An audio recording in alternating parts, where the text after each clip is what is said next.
Alright, good morning guys. So, andito ko ngayon sa aming itong aming halamanan. Ayan, naghahanap ako ng pwedeng maulam today na gulay or something na medyo I feel like I will eat veggies.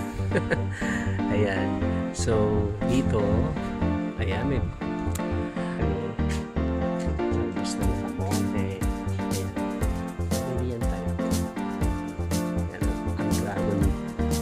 malapit na mamunga.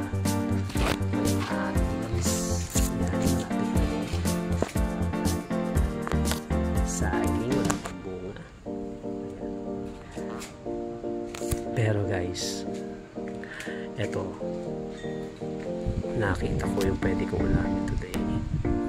Ayan guys, meron akong puno na ampalaya dito at may bunga na.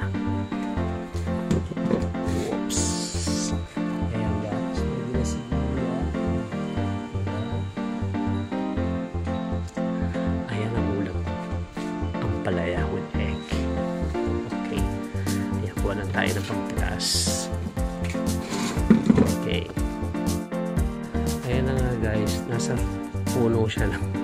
Gumapang siya actually sa puno ng bayabas. Pero syempre, kaya natin yan kamutin. Ayan. Okay. Malaki-laki na rin to. Kasi na po natin ang ampalaya.